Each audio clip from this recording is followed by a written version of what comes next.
Olá pessoal, tudo bem com vocês? Nessa aula, nós vamos aprender um pouco sobre um dos principais teoremas da matemática, o famoso Teorema de Pitágoras.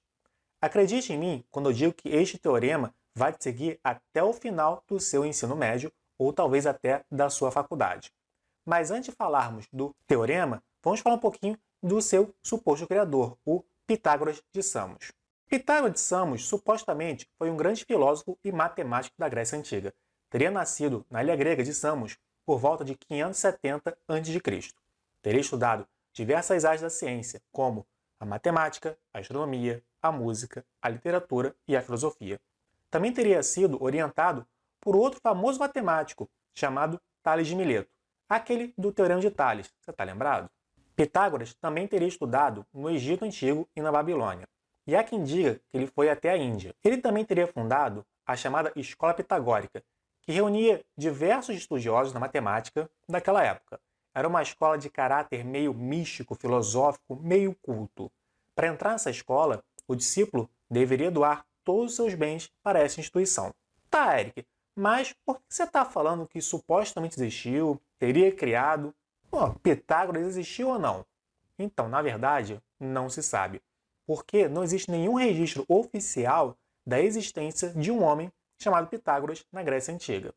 Há historiadores que acreditam que Pitágoras nem sequer existiu, outros que ele poderia até ter existido, mas que ele não necessariamente seria o criador do Teorema de Pitágoras, pois na escola pitagórica, de onde esse teorema saiu, os resultados não seriam atribuídos ao nome do criador, mas sim ao nome da escola pitagórica. Agora, apesar da dúvida sobre a existência ou não de Pitágoras, o teorema, esse sim, existe e é muito importante.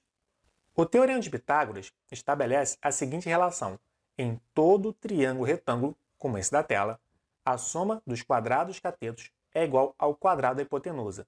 Em forma algébrica, eu estou dizendo o seguinte, que a ao quadrado é igual a b ao quadrado mais c ao quadrado, onde a é a medida da hipotenusa, b e c a medida dos catetos.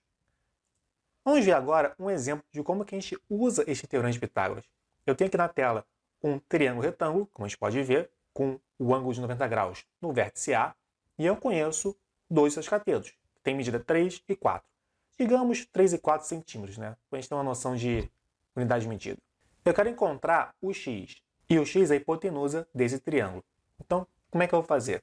Eu vou escrever aqui x, que é a hipotenusa ao quadrado, é igual ao primeiro cateto 3 ao quadrado, mais o segundo cateto 4 ao quadrado.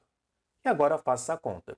X ao quadrado é igual a 3 ao quadrado, que é 9, mais 4 ao quadrado, que é igual a 16.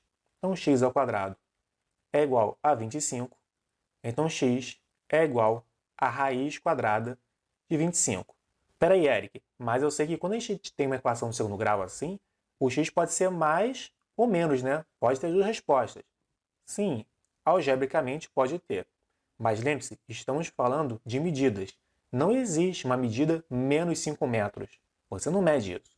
Então, da mesma forma que não existe menos 5 metros, o x não pode ser o caso negativo. Então, só vamos estudar o caso positivo, pois é o único que faz sentido. Continuando aqui. Então, o x, que é igual a raiz de 25, e a raiz de 25 é igual a 5. Então, o meu x aqui vale 5 centímetros, né? A gente estabeleceu aqui a unidade de medida para esse exemplo como centímetros. Agora, o Teorema de Pitágoras tem outra interpretação. Lembra quando eu falei que o quadrado da hipotenusa é igual à soma dos quadrados catetos? Então, é essa interpretação que eu também quero passar para vocês. Repare que eu tenho um triângulo retângulo aqui no meio, desenhado lindo e maravilhosamente com as minhas habilidades. E repare que eu tenho aqui, na sua base, eu tenho um lado que mede 3 quadradinhos, como está marcado aqui. Na sua altura, eu tenho uma altura marcada por 4 quadradinhos, como está aqui. E a sua hipotenusa mede 5 quadradinhos, como está aqui. Agora, repare o seguinte. Se eu pegar o quadrado do cateto de baixo, que mede 1, 2, 3, 4, 5, 6, 7, 8, 9 quadrados de área, e somar com o quadrado da outro cateto, que tem 1, 2, 3, 4, 5, 6, 7, 8, 9, 10, 11, 12, 13, 14, 15, 16, 9 mais 16, como nós vimos, dá 25. E olha, o quadrado da hipotenusa tem exatamente 25 quadradinhos de área. Então, essa aqui é uma outra interpretação para o Teorema de Pitágoras, uma interpretação mais geométrica. Agora, você deve se perguntando, tá, professor, mas por que o Teorema de Pitágoras funciona?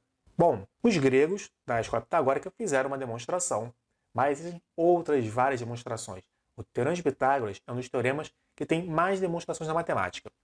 A sua demonstração em si vai ser matéria para um próximo vídeo. Tá bom, pessoal? Então agradeço a sua audiência, fique bem e até a próxima.